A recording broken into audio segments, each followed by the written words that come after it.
Sejam bem-vindos para mais um Papo 7. Eu sou o Igor, tô aqui com o Poti, tô aqui com o Eric e hoje a gente vai falar sobre direito trabalhista. A gente está aqui com a advogada Cassili, ela é advogada focada aí no direito trabalhista e ela vai ensinar um pouco pra gente o que é esse direito trabalhista aí. Não é, Cassili? Isso aí, é um prazer estar aqui com vocês novamente e vamos aí discutir um pouco sobre CLT, sobre as atualidades aí que a pandemia trouxe, e é isso. Isso é muito bom. Legal. Ela já participou de um episódio anterior com a gente, falando de um tema polêmico também. Se você não assistiu, vai lá assistir, não perde tempo. E se você ainda não conhece ela, eu vou deixar ela se apresentar um pouco, né? Quem que ela é, o que ela faz, qual que é a origem dela e por que que ela quis entrar nessa briga feia aí que é o direito trabalhista. Meu nome é Cassili Moraes e sou advogada civil e trabalhista.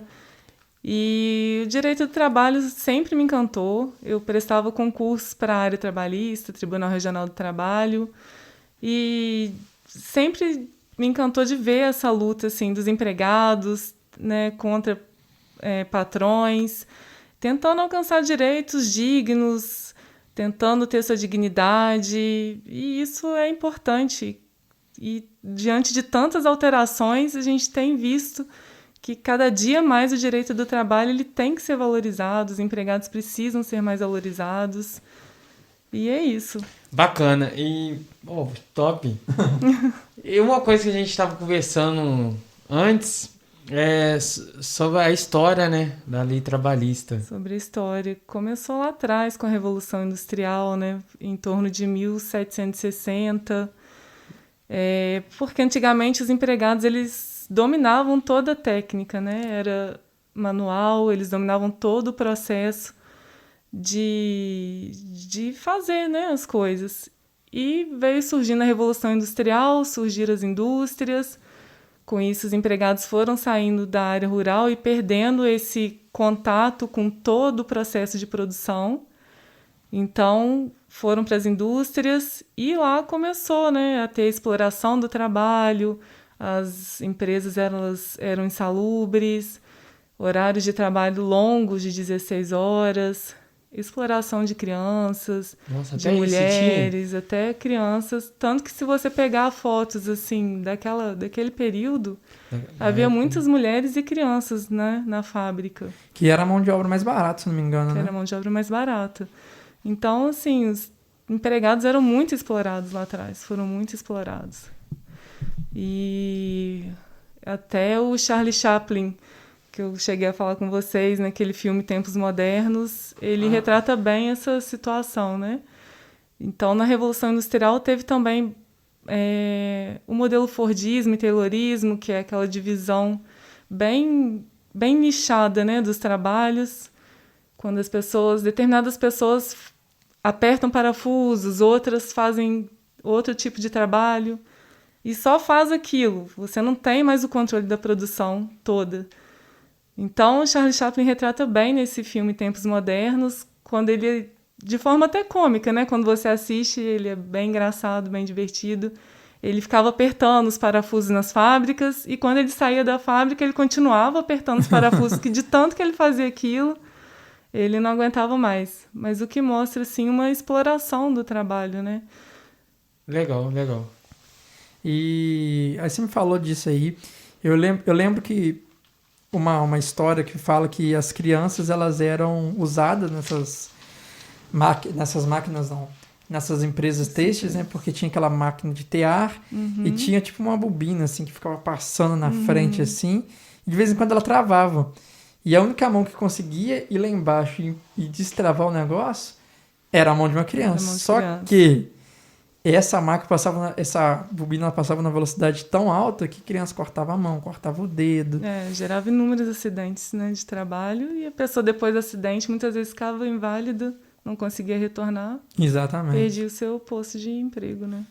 Por aí vai, né? Mas vamos lá. Por aí vai. Saiu da Revolução Industrial ali, né? Na Europa e tudo mais. Mas como que essas leis trabalhistas, esse trabalhismo... trabalhismo não. Esse direito trabalhista foi chegar aqui no Brasil? Como que isso se consolidou até um pouco tempo atrás, né? Porque muita coisa foi destruída, né? Com essa reforma trabalhista no governo Temer e tá tendo mais algumas coisinhas certeza. agora aí que vai acabar. Tivemos uma notícia ruim hoje também, né? Mas, na verdade, esses movimentos começaram, né, há muito tempo, até chegar Getúlio e consolidar realmente as leis trabalhistas. Ele consolidou isso, assim, por pressão mesmo, né, da sociedade, que já vinha ali atrás de seus direitos, já vinha cansada de ser explorada, cansada de ter sua mão de obra, né, inadequadamente remunerada. Então já vinha toda uma pressão ali de trás até serem criadas as leis trabalhistas, que na verdade é uma consolidação de leis, né? Não é um código igual o Código Civil nós temos. Uhum. É uma consolidação de diversas leis e que foi inclusive inspirada na Carta del Lavoro de Mussolini. Então Getúlio consolidou em 1º de maio, em São Januário, as leis trabalhistas, no intuito de trazer esses direitos aos trabalhadores. Mas eu me questiono muito, assim, Getúlio era, na época, um ditador, né? Por que ele estava trazendo esses direitos? O que gerou ele a levar isso, né? E na sua visão, assim, o que você pensa sobre isso? Ele ser ditador e trazendo essa lei aí? Andei pesquisando sobre isso porque, assim, desde que eu estudei Direito do Trabalho, nunca tinha me passado isso na cabeça. Olha, isso. Aí ontem, sentada, eu falei assim, não é possível, gente. Como que um ditador traz direito, mas sem nenhum outro interesse? Mas a ideia dele era deixar os sindicatos mais fracos para que eles não se manifestassem muito mais a favor dos empregados, assim. Então, ele deixou os sindicatos com autonomia mais reduzida, né, e submetidos às federações, às confederações. Então... entendi. Hoje eu acho que sindicato quase você não ouve falar. Que a gente sempre teve muitos sindicatos atuantes e com a redução de direitos, com a redução de acaba cerceando, assim, o sindicato de atuar, né? Hoje a contribuição do sindical também não é mais obrigatória, que enfraquece a base. Que eles é que lutam pelos direitos, pelo mínimo, né, do salário que tem que pôr para determinada categoria, eles que lutam quando a pessoa está tendo seu trabalho explorado indevidamente. Meu pai, uma época, ele foi bancário, né? Então, quando ele entrou na Caixa, ele trabalhava 8 horas por dia. E é um trabalho, assim, extremamente exaustivo. E aí, com o sindicato era atuante naquela época, né? Então, ele juntou com o sindicato e foram lá para Belo Horizonte fazer manifestação, dormiram lá no Mineirão, no chão e tudo, para conseguir alterar essa jornada de trabalho, que hoje também já está sofrendo ameaças, né, de mudanças novamente. Então, foi para lá e conseguir a redução de 6 horas. Isso tudo mostra o sindicato atuante daquele período, né? Que hoje acho que a gente quase não tem o sindicato presente. Verdade. E a importância do sindicato é essa, tá lutando.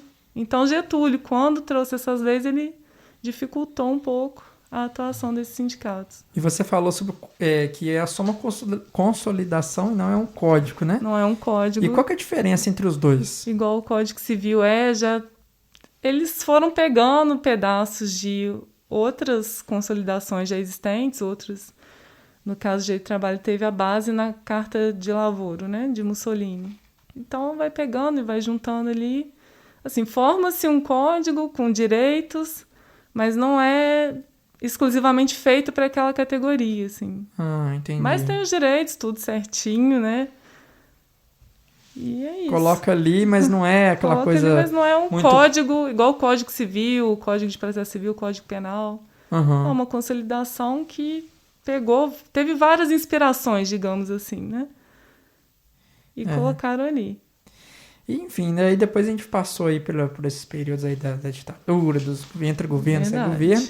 E chegou agora, né, no governo Temer e teve essa reforma trabalhista. E o que mudou? Essa reforma complicou um pouco, né? Mexeu com férias, né? Antes o empregado tinha que tirar 30 dias seguidos. As férias, elas são imprescindíveis para o empregado, né? Para descanso mental, para descanso do corpo. Férias é bom. Você ter aquele período seu de descanso, né? Tem. E agora, hoje, você tem um período de 30 dias também, mas um deles você pode fracionar em até 3 períodos. Um deles não pode ser inferior a 14 dias. Então, aí começa a gerar dúvida, né? Se o período de 30 dias é para ser o descanso da sua mente, do seu corpo, será que 14 dias te faria descansar, te faria... Não. Né? Às vezes você você quer fazer uma relaxar, né? E esquecer do trabalho. Porque a gente vive mais no trabalho que em casa. Vamos supor. Um exemplo. Se você trabalha longe, aí vamos lá. Você acorda 5 horas da manhã, aí toma um banho, rapidinho, aí pega o ônibus. Você já vai pensando no trabalho, já tem seu deslocamento. Isso. Aí vamos supor, você pega um ônibus 6 horas para chegar no trabalho às 9. Você mora longe. Então você pega um ônibus, aí espera um pouquinho, uns 20, 30 minutos, para pegar um outro ônibus. Então, por isso que o tempo é muito grande. É isso. Beleza, tá longe de casa. Chegou no trabalho, trabalhou para às 7 horas. 10 horas da noite, você já chega, 11 horas da noite, chega em casa, 10 horas. Come 11. alguma coisa, cansado, já dorme. Já tá cansado, porque tá cansado, já pegou um tempo longo, porque de um ônibus pro outro teve uma diferença de meia hora, Com então certeza. Você perde um tempinho. Chega em casa 10 horas, você já tá o quê? Cansado de novo. Já não tem vou tomar um banho, o tempo para a família, o tempo para você. Que vou jantar aqui e no outro dia, mesma coisa. Para você socializar, para você ter o convívio familiar, convívio com amigos, que também é necessário. E ajuda a evitar também acidentes, né, de trabalho, que uma pessoa cansada ela está mais propensa a se machucar mais, porque já está com a atenção um pouco mais desligada. Então, a importância desse descanso... Aquela coisa da produtividade da também. Produtividade, 6 horas de trabalho, beleza, você vai trabalhando. Depois de 6 horas de trabalho direto, já era. Eu sou assim... Você já cai. O horário da CLT são 8 horas por dia, 44 por semana. Eu sou muito a favor dessa redução para 6 horas, que eu acho que a pessoa vai conseguir produzir mais, vai estar mais feliz, vai ter mais tempo com a família. Agora uma pergunta, um momento de opinião, né? Eu vejo assim, a gente tem um modelo hora. Um modelo hora, o formato da pergunta. A gente estava de 9 horas até às 6, um exemplo. Nos outros países, vou trazer acho que Estados Unidos é por hora. Tipo, se eu quiser ir na empresa 7 horas da manhã, eu escolho. Você acha que no Brasil consegue trazer isso ou fica pior? Eu acho que consegue. Na sua visão, eu acho assim. que a nossa geração assim, já está mais propensa a fazer isso, né? Acho que a gente já consegue se disciplinar a fazer isso. Chegar e trabalhar para ganhar determinado valor, isso. Depois vai embora, você quer sair mais cedo. Eu acho que a gente tem tudo para desenvolver isso. Eu também penso nisso porque é um trabalho por produção, né? Chego lá, então tá. Às vezes eu quero fazer uma grana extra. Pô, eu vou 5 horas da manhã, vou até 10 horas. Mas aí, eu que escolhi. Que seria um novo modelo também, né? Eu escolhi ficar até 10 horas. Não foi porque você me obrigou. Então, eu escolhi, então você vai pagar até 10. Entendeu? A gente tem até a compensação da jornada de trabalho, né? Que você trabalha mais em determinados dias, por exemplo. Você trabalha 1 hora mais de segunda a quinta para folgar na sexta-feira. Às vezes você quer uma folga. Então vou ficar uma semana inteira pegando de 5 até 4 horas da manhã. Bom exemplo. É cansativo, mas aí na semana que vem... Mas você quer folgar, então você já trabalhou antes para ter essa folga. Isso, aí já fica depois. Uma semana, mas acho que... Eu penso que é um jogo do ganha-ganha. Quando eu fazia estágio, às vezes eu precisava viajar numa sexta, eu já ficava 1 hora mais no estágio para poder folgar. Eu acho que assim fica... Nesse modelo, olhando assim, se fosse mudar, né? Acho que fica um acordo, um acordo que... Você escolhe, né? E a gente teria que pensar, manteria as 8 horas por dia, 44 por semana? É isso que eu penso. Isso seria me veio até um pensamento, assim, de